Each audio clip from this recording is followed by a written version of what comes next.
Diga,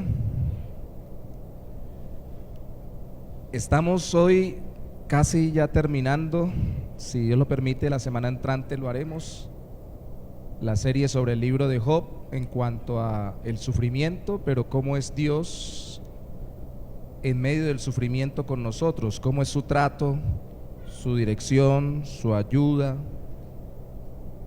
su consuelo.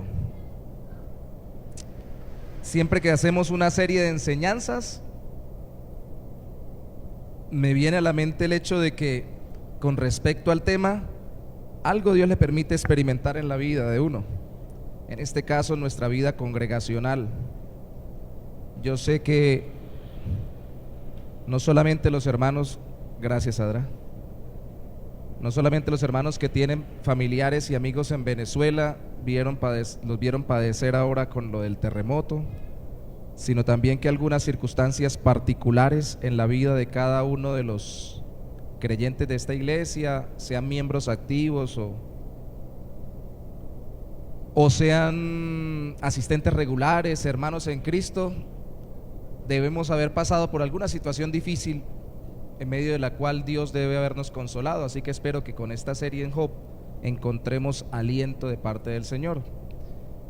Antes de iniciar, quería recordarles que por favor sigan orando por la hermana Dina, que ahí está conectada, si no estoy mal, Paola, junto con ella en el Facebook en vivo, que tuvo un accidente cerebrovascular la semana pasada. La verdad, la mano de Dios estuvo con ella poderosamente.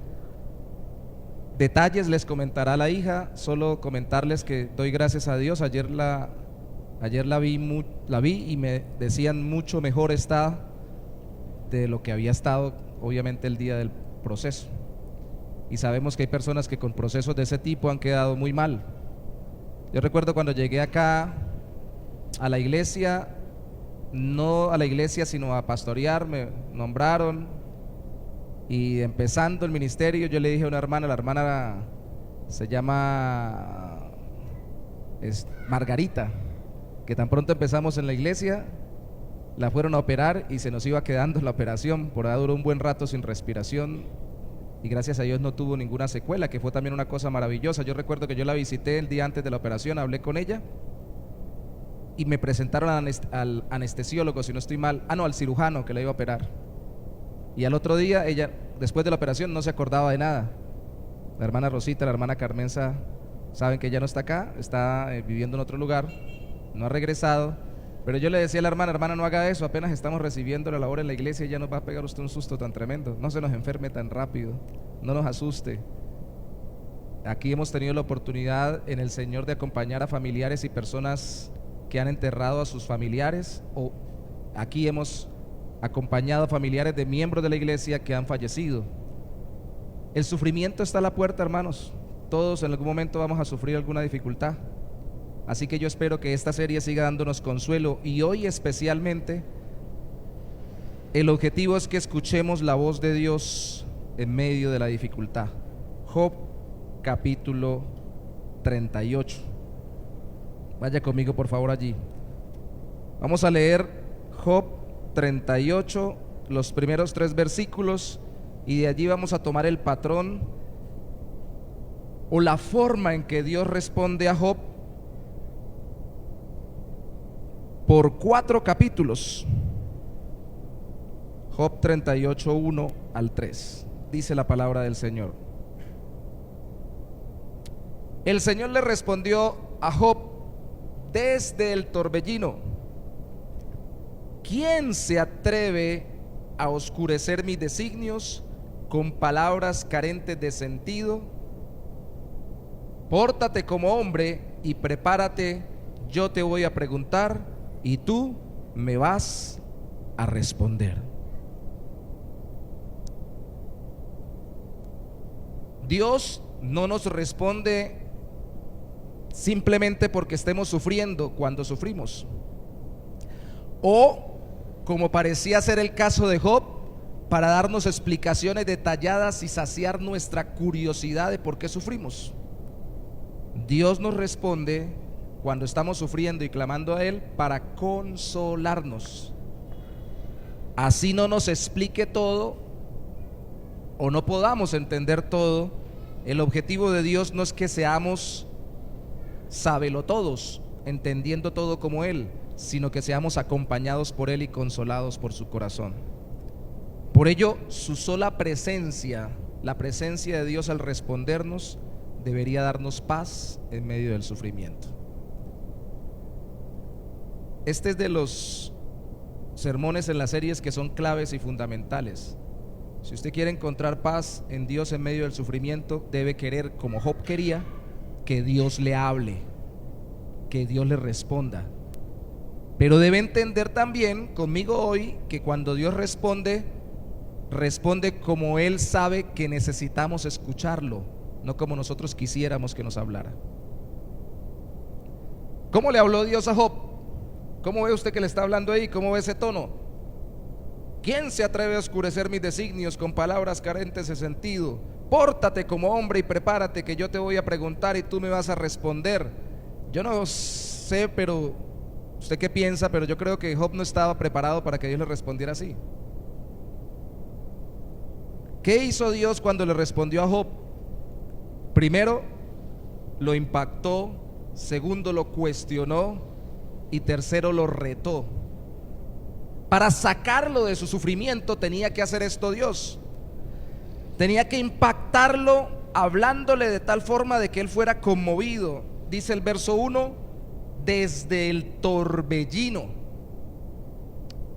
Usted puede desgastarse buscando el término original, entender si era un torbellino, como otras versiones dicen aquí, o en el capítulo 40, si no estoy mal, que dice ya ahora, no dice torbellino sino tormenta en algunas versiones. Era una tormenta, era un torbellino, era viento con agua. ¿Qué era lo que había allí? En los detalles a la hora del té no nos son relevantes, sino que cuando le habló, algo pasó. Cuando Dios habla, algo tiene que pasar. Vaya conmigo a Éxodo capítulo 19 rápidamente, sin perder Job. Éxodo capítulo 19, versículo 9. Recuerden que Dios le va a entregar los mandamientos en el capítulo 20 a través de Moisés al pueblo de Israel. Y en el versículo 9, estando ya ahí al pie del monte Sinaí, el Señor le dijo a Moisés, Éxodo 19, 9: voy a venir en medio de una nube espesa y desde allí hablaré para que el pueblo me oiga mientras hablo contigo y también para que te crean siempre. Algo también raro iba a pasar. Dios iba a hablar desde una nube espesa. ¿Pero para qué era? Para que le creyeran. Salte conmigo al verso 16. Al tercer día por la mañana, Éxodo 19, 16, hubo truenos y relámpagos, y una espesa nube se posó sobre el monte, y hubo un fuerte sonido de bocina, y todo el pueblo que estaba en el campamento se quedó tranquilo, se estremeció. Eso es lo que dice el texto. Hubo una conmoción. Entonces Moisés sacó al pueblo del campamento para recibir a Dios, y se detuvieron al pie del monte. Todo el monte Sinaí humeaba. Uno podría decir, esto es una visión de relámpagos, rayos y nubes, pero resulta que el monte estaba humeando. Fueron reales los relámpagos y realmente quemó el monte porque humeaba.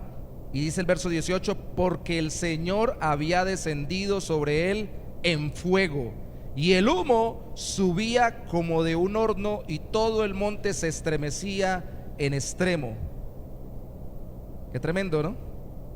El sonido de la bocina no paró, iba en aumento, y Moisés hablaba y Dios le respondía con voz suavecita. ¿Dice eso? ¿Con voz de qué? De trueno. ¿Por qué trueno? ¿Por qué no voz de bomba? Porque las bombas no existían, pero sí existían los truenos. Lo que para ellos era fuerte sonido eran los truenos. En estos días estamos viendo con mi esposa unos documentales de relámpagos y truenos, y eso es tan espectacular como atemorizante. Ver personas que están por ahí hablando, haciendo algo y de pronto cae un relámpago y al lado y el trueno lo acompaña, saltan y cualquiera se asusta y quién sabe si hasta le dé un infarto a uno de tan fuerte impresión. ¿Por qué Dios hizo eso? ¿Por qué no simplemente les mandó una carta y les habló suavecito? Vivimos en una cultura y especialmente a veces estamos en unas iglesias como la nuestra que no damos prioridad a las emociones y son muy importantes porque las emociones generan impresiones en el corazón.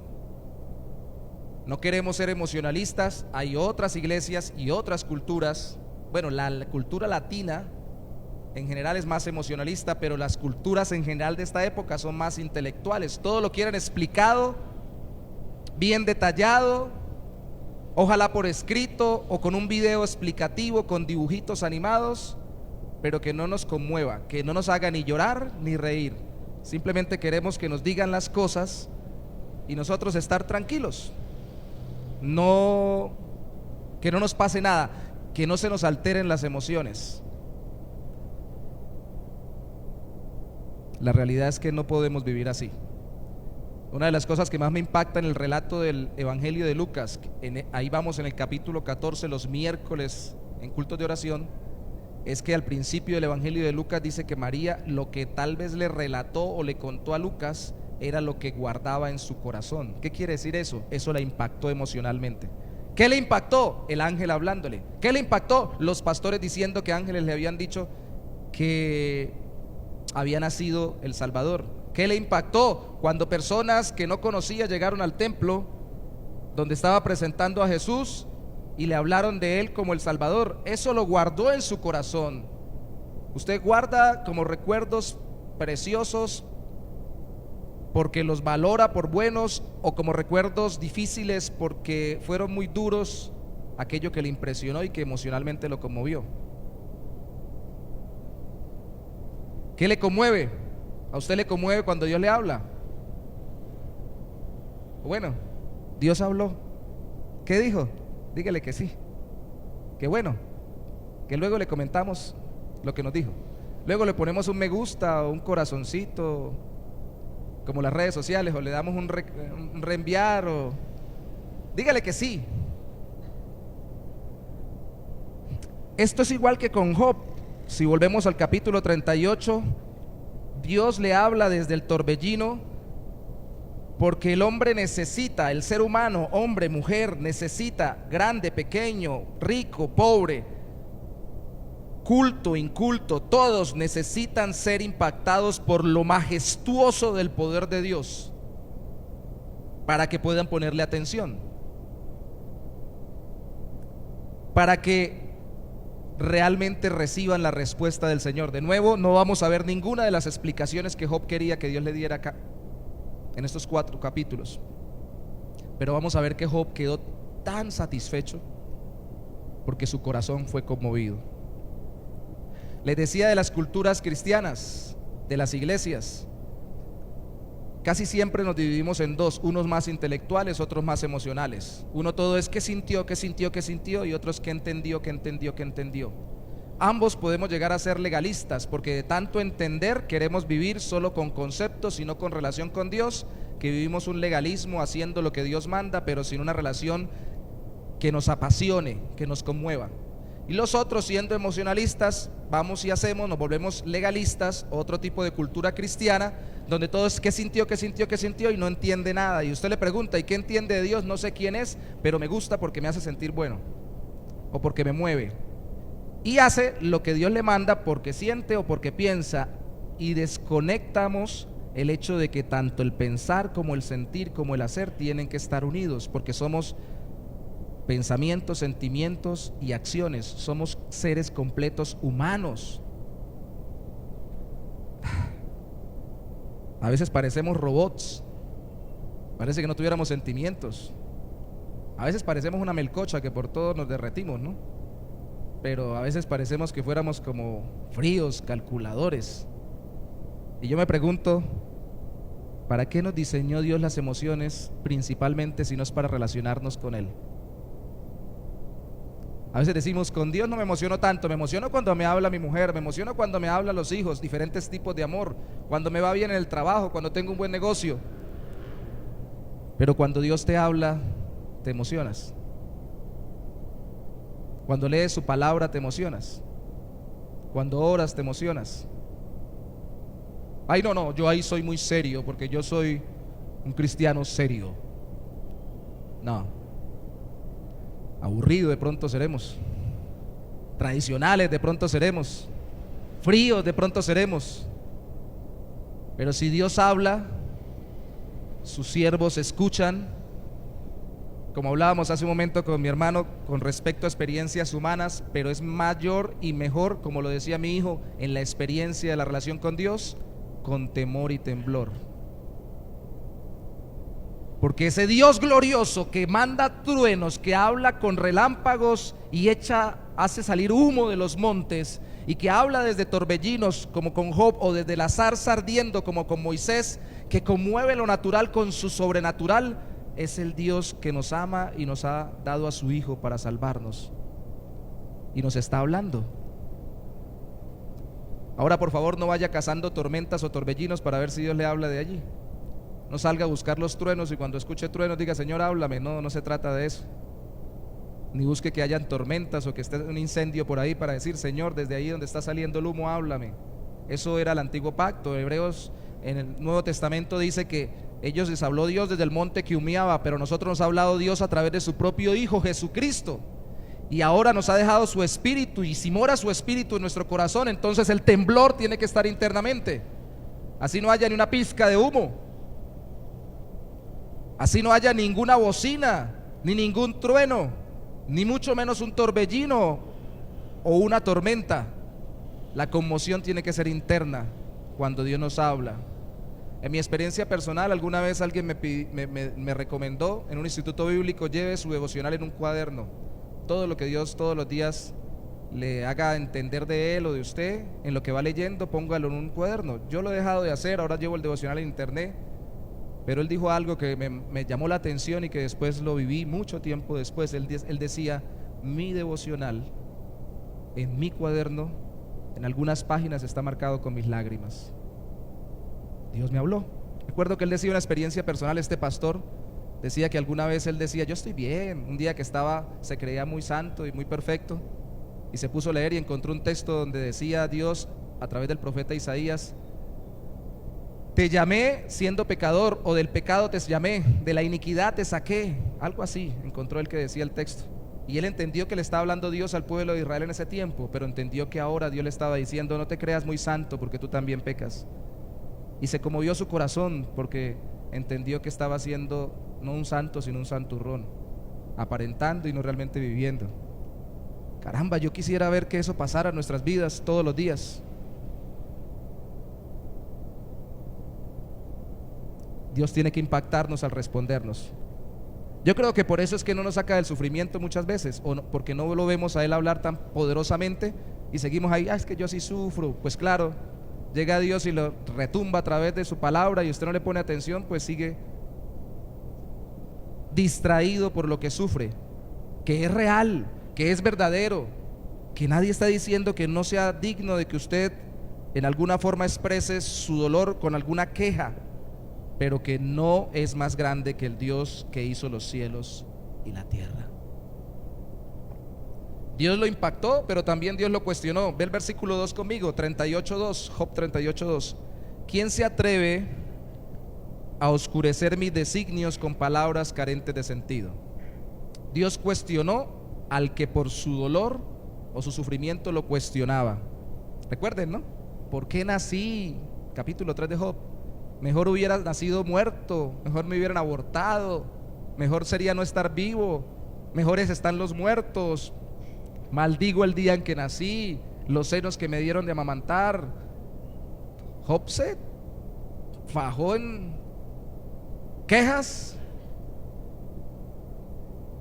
Y sus amigos le hablaban, como sobre todo lo vemos con Eliú después de los 3 amigos, porque veían que estaba cayendo en un terreno muy peligroso de llegar a, si no maldecir directamente a Dios, a cuestionarlo porque no le contestaba.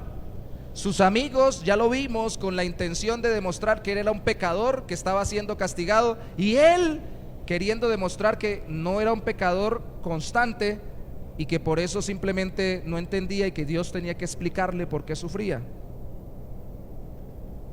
Cuestionó a Dios por qué lo dejaba sufrir así, por qué lo dejaba sufrir de esa manera. Entonces Dios le contesta con cuestiones o con preguntas. Esa es la especialidad del Señor, ¿no? Vaya conmigo a Romanos capítulo 9. Uno dice, no, eso es el Antiguo Testamento, porque Dios es muy duro en el Antiguo Testamento. En el Nuevo se pone más blandita la cosa. Ya el trato es más suavecito, ya uno lo tratan con cariño.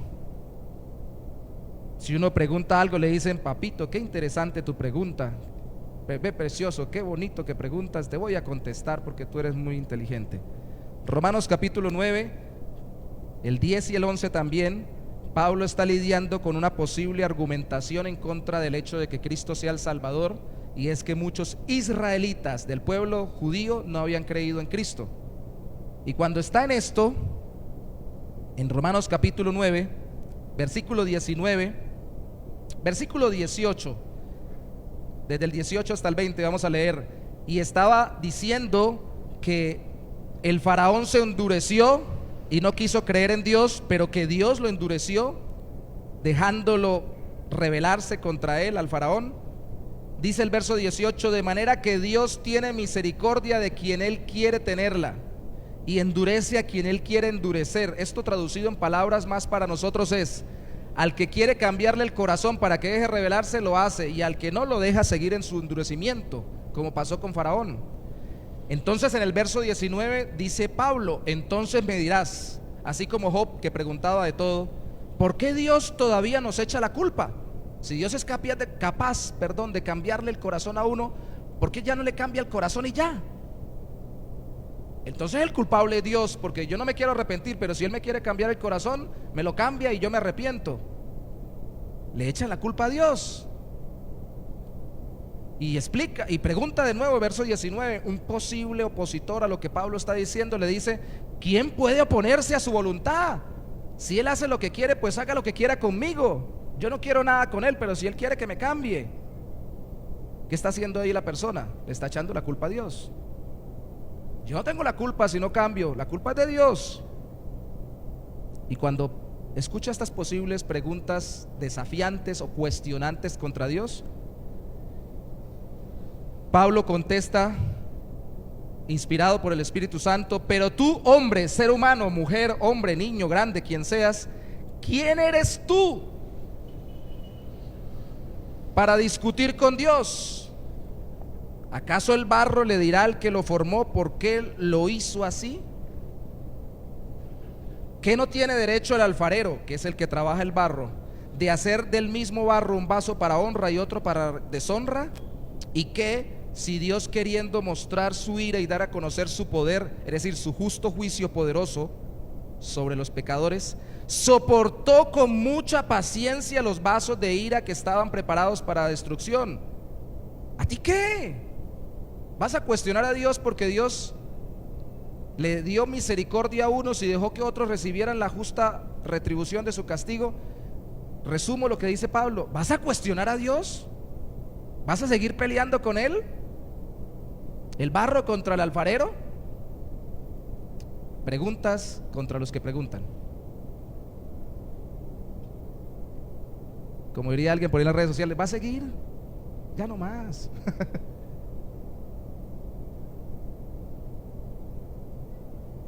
Aquí está el asunto.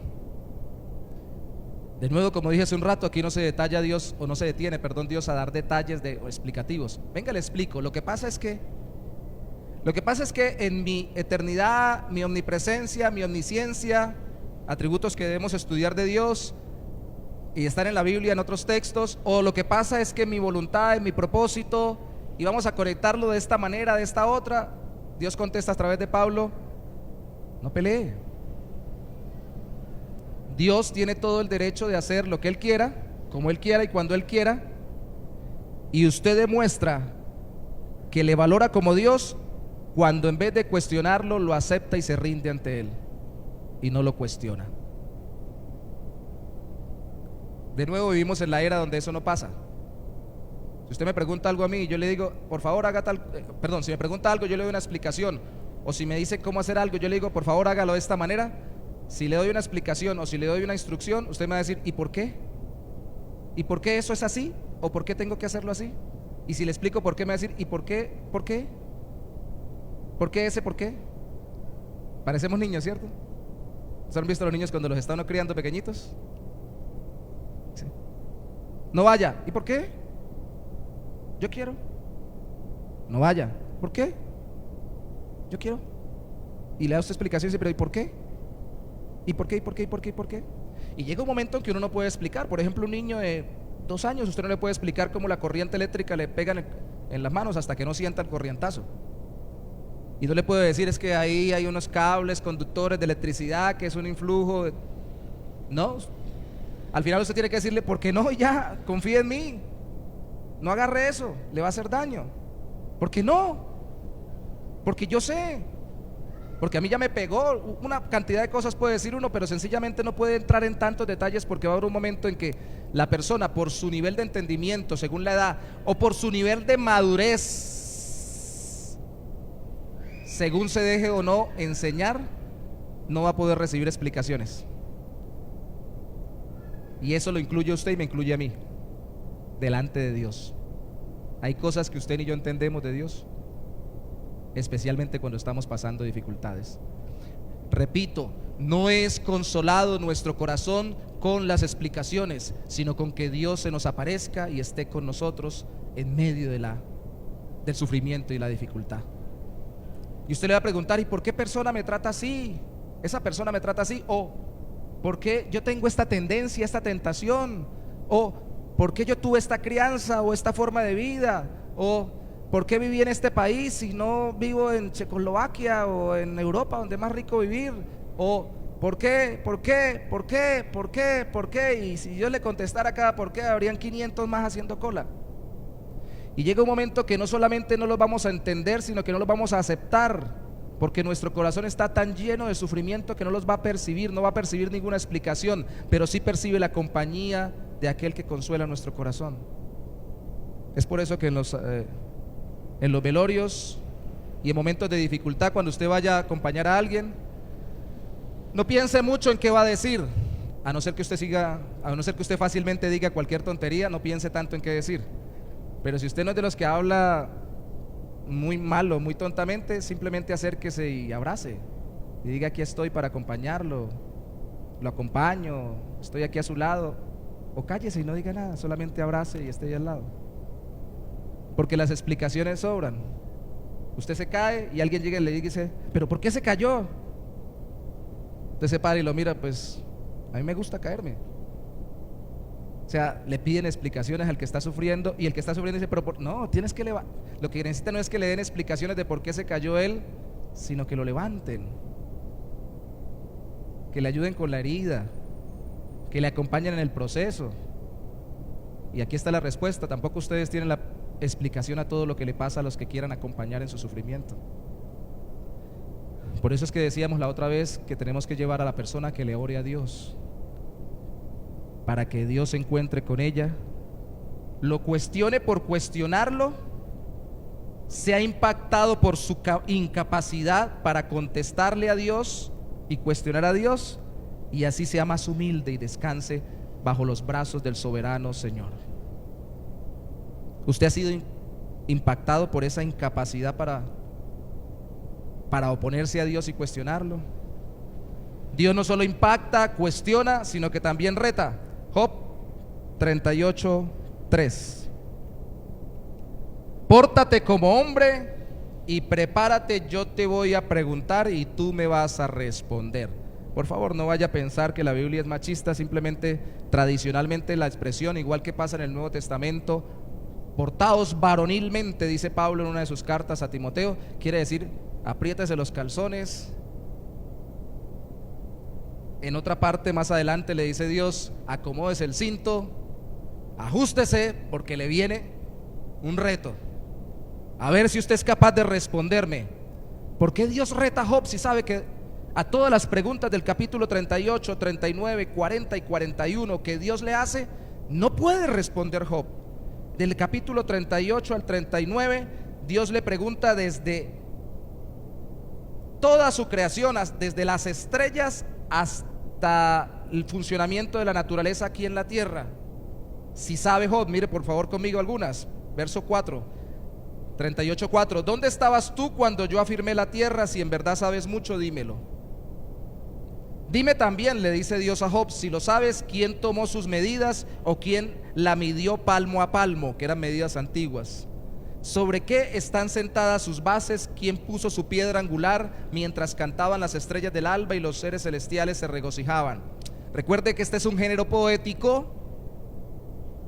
No vaya a pensar que la tierra tiene fundamentos como este local, que estas 4 bases, dice Carlos, van abajo, y él siempre me recuerda, tienen pata de elefante, es decir, que son anchas abajo, para que no se muevan ni se descoordinen cuando haya un sismo.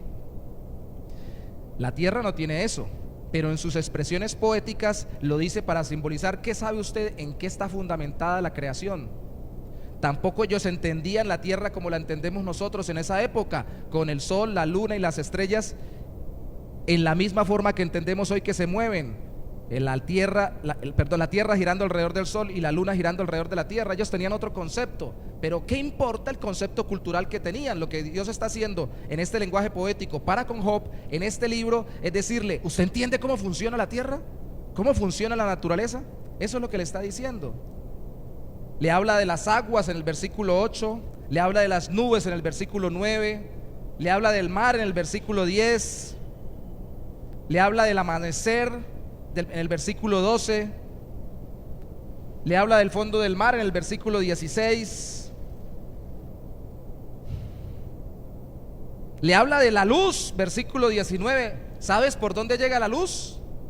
De nuevo, no le apliquemos criterios científicos modernos a la Biblia, porque ellos no tenían esos mismos criterios para esa época. Pero algunos dicen que es espectacular cómo dice que por dónde llega la luz, como si la luz tuviera un camino, y hoy en día se conoce científicamente que la luz recorre un camino, pero en ese entonces no se sabía. Esto es una expresión poética que, gloria a Dios, concuerda con lo que la ciencia hoy ha descubierto, pero en algún momento no debe concordar porque eran las expresiones según la cultura de la época. Lo que le está diciendo Dios: ¿tú sabes cómo funciona la luz? ¿Cómo yo ilumino todo? Usted va a decir: sí, yo llego, pago el recibo y prendo los interruptores y así llega la luz. No, esa luz no, la luz del sol, la luz la luz que tenemos, la luz natural. Has entrado en los depósitos de la nieve, dice el verso 22, como si la nieve estuviera guardada en algún lugar. Hoy sabemos que no está guardada en algún lugar, aunque sí tiene algunas partes donde hay nevados, donde hay mucha nieve. Pero entendemos que lo que le está diciendo Dios: ¿cómo se forma? ¿Por qué llega la nieve? ¿Tú sabes todo eso? Bueno, la lluvia en el verso 28, ¿cómo funciona? Las constelaciones, versículo 31, Pleiades, Orión, Osa Mayor, sus cachorros, dice ahí. O sea, las estrellas que arman figuras en el cielo. Tú eres capaz de cazar la presa del león, verso 39, ya aquí en la tierra. ¿Sabes cómo paren las cabras del monte? Capítulo 39, verso 1. ¿Sabes? Verso 39, 5. Job 39:5. ¿Quién ha criado libre el asno montés? ¿Por qué el asno está libre? ¿Y cómo funciona? Verso 13. ¿Sabes cómo el avestruz agita su bello plumaje y pone huevos? Verso 14. Verso 26. ¿Cómo vuela el gavilán y cómo hace nido en los altos montes? Verso 28. Y alimenta sus polluelos. Verso 30. Tú sabes cómo funciona todo y sostienes todo. Tú sabes. Pues no. Eso se llaman preguntas retóricas. La respuesta se deduce fácilmente. Todo lo que le preguntó Dios a Job, Job tenía que decir: no, Señor, no sé. ¿Y por qué le preguntó tanto? ¿Ustedes qué piensan? Para que se convenciera de su ignorancia y de que estaba cuestionando al que lo sabe todo. En los capítulos 40 y 41 Dios se mete con el ser humano mismo, después de que Job le dice algo que no va a responderle a Dios. Y en el verso 6 dice otra vez: desde el torbellino verso 7, 47 dice: pórtate como hombre y prepárate, yo te voy a preguntar. Y en el verso 8 le dice: ¿acaso vas a invalidar mi justicia o vas a condenarme para justificarte? ¿Tienes acaso el mismo poder que yo? ¿Puede tu voz resonar como la mía? Revístete de majestad y de gloria, cúbrete de honra y hermosura. Le está diciendo: ¿tú eres capaz de hacer juicios como yo? Mire el verso 12: fíjate en los soberbios y abátelos, quebranta a los malvados, ponlos en su lugar. Tú eres capaz de contener la maldad de la humanidad como Dios contuvo, a pesar de que le dio cierta libertad, contuvo al final al faraón de Egipto para que el pueblo de Israel pudiera salir. ¿Eres capaz de hacer eso?, le dice Dios a Job. ¿Eres capaz de controlar las circunstancias y aún las personas que en su pecado y en su maldad quieren obrar mal? ¿Eres capaz como yo de hacer que al final terminen haciendo lo que tú has designado o has mandado a hacer? ¿Tú tienes control sobre las personas? Esto es muy importante, porque muchas veces nuestros conflictos y nuestros sufrimientos son interpersonales. Lo vamos a ver más la semana entrante cuando Dios restaure a Job, y vamos a darnos cuenta que la primera restauración es interna. Pero ¿qué ha dicho usted cuando ha orado por alguien cuando tiene problemas con usted? Llévatelo, Señor, llévatelo. No, pero no que lo mate, no, sino que lo lleve para otro lado. Apártalo de mí, aleja de mí ese demonio. ¿Usted es capaz de hacer lo que Dios hace, que sin alejarlo le pueda cambiar el corazón? Sobre todo me ha pasado con mujeres, pero también con hombres en algún momento, cuando está uno en consejería y dicen: no, es que yo ya no lo quiero, yo no lo quiero a él. Sí, quiéralo, pero que Dios se lo dé distinto. Quiera a ese hombre el mismo cuero por fuera, pero que Dios se lo cambie por dentro, y sea capaz de recibirlo. En el caso de la mujer también, quiera que Dios lo cambie, porque usted no lo puede cambiar. Es que yo le he dicho, yo le he hablado de tantas maneras, es que no entiende, es que cerrado y trancado por dentro. Órele a Dios. ¿Quién cambia los corazones? Y nos enredamos, ¿no? Entonces llegamos: ve, ahí está, sigue siendo lo mismo, sigue siendo lo mismo. Dice ella de él o él de ella, igualitico que siempre, igualitica que siempre. Y esos son conflictos nuestros, porque aquí dice Dios a Job: tú eres capaz de contener al ser humano, incluso los más poderosos y orgullosos. Tú eres capaz de contener los corazones, e incluso, como lo vemos en el Nuevo Testamento, cambiar los corazones. No, solo Dios puede hacerlo. Dios es el único que puede hacerlo, por medio del Evangelio de Jesucristo. Por eso es que Dios lo reta. Preguntas, preguntas, preguntas. Cuando Jesús era niño, se le perdió a los papás, y a ellos les contestó con preguntas. Cuando le preguntaron por qué se había perdido, le dijo: ¿usted no sabe que yo tengo que estar en la casa de mi padre? ¿No sabíais eso? Y cuando lo encontraron, los maestros de Israel estaban hablando con él, y él les estaba enseñando, dice la Biblia, haciéndoles preguntas. Dios enseña preguntando, y cuando usted lea la Biblia y sea impactado porque Dios le está hablando, debe sentir que Dios le cuestiona, porque Dios quiere saber los fundamentos de sus sufrimientos. Tal vez usted no está sufriendo porque realmente esté queriendo que Dios se glorifique en su vida, sino que está sufriendo simplemente porque no quiere que nadie le incomode.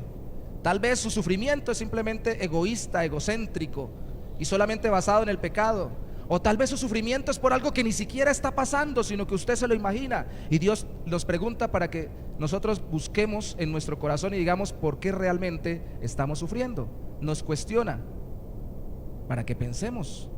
De hecho, cuando en el capítulo 22 vemos ya a Cristo predicando, se le acercan saduceos, fariseos, herodianos, se le oponen, le tienden trampas, y Jesús le contesta con preguntas. ¿Por qué? Porque quería que ellos entendieran cuál era la motivación de su corazón. Señor, ¿hay que dar tributo al César?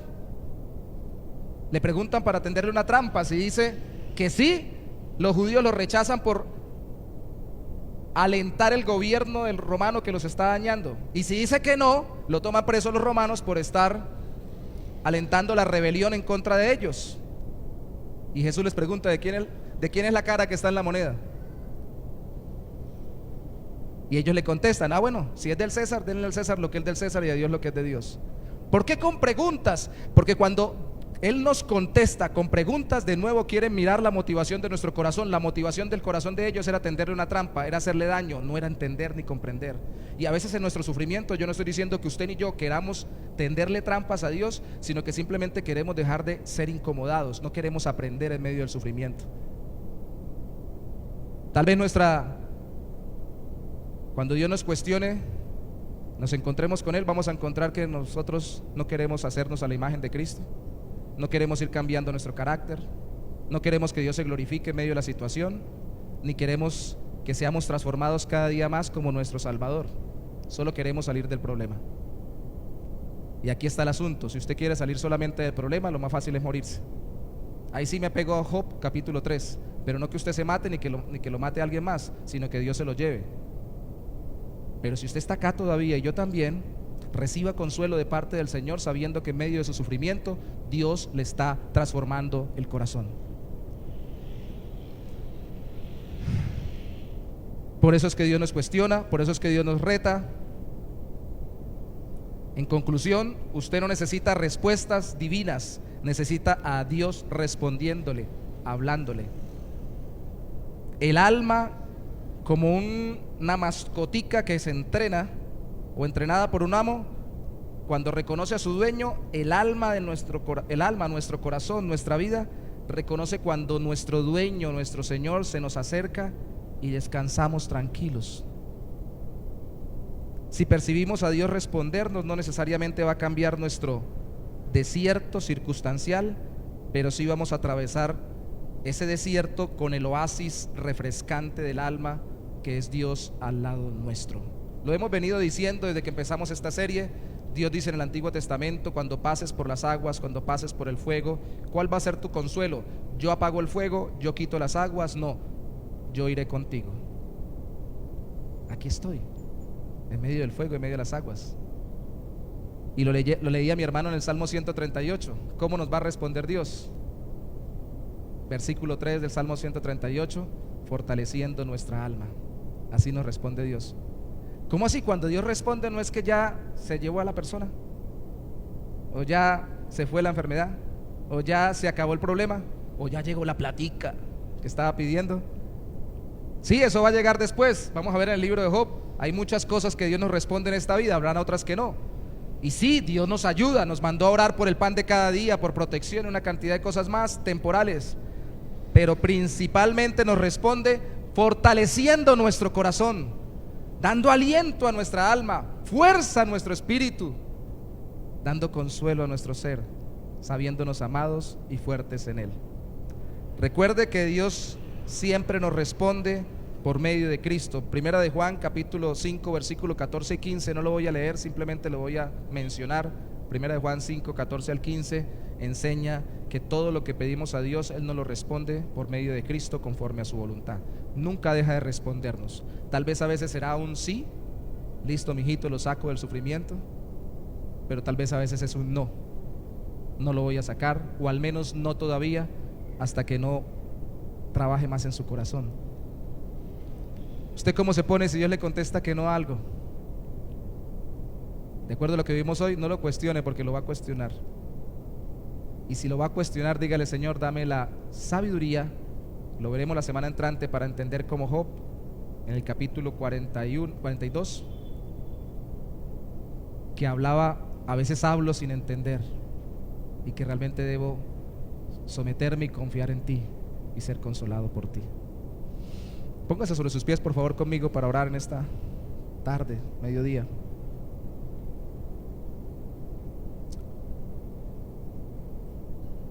Si puede, obviamente, tranquilos, el que tome la mano del que está a su lado para que oremos acompañaditos. Tómese de la mano o abrace el que está a su lado. Recuerde que el Señor, gracias por darle la mano, hermana. Recuerde que el Señor es Dios de consuelo. La Biblia dice: Dios de toda consolación. Señor, háblanos.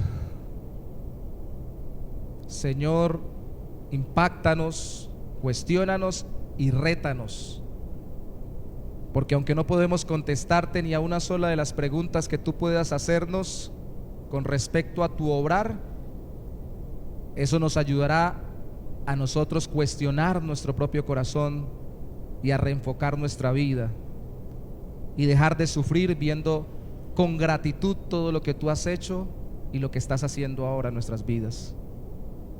Impáctanos para que tu presencia nos impacte más que lo que nos pasa.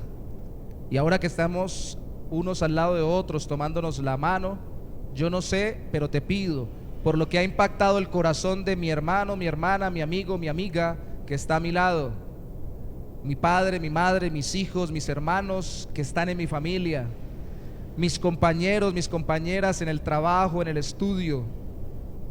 No sé qué ha impactado su corazón. Algunos están, como dicen hoy en día, Señor, traumatizados. Su forma de ser no es la misma. Algunos hasta se han enfermado por cosas que les ha pasado, tanto física como emocionalmente, por relaciones nocivas, por situaciones traumáticas o dolorosas que hayan pasado o que estén pasando ahora, Señor. Yo no soy el único que sufre, pero tampoco soy el único que puede ser consolado por tu voz. Así que te pido que si él o ella a mi lado o en la casa o en el estudio o en el trabajo no conocen a Jesucristo y no han venido en arrepentimiento y fe, arrepentimiento de sus pecados y confianza entregando su vida a Cristo, que lo hagan hoy, Señor, para que tu Espíritu pueda darles consuelo con la eternidad contigo y el acompañamiento ahora en cada situación. Y ahora, si hay alguien aquí mismo, Señor, así no le tenga tomada la mano, que seas tú tocando su vida y mostrándole que ni padre, ni madre, ni hermano, ni hermana, ni hijos, ni amigos, ni amigas, ni parejas, esposo o esposa puede satisfacer el corazón, consolar el alma y alentar la vida como tú. Así como lo he pedido para mí, lo pido para otros. Habla a nuestros corazones.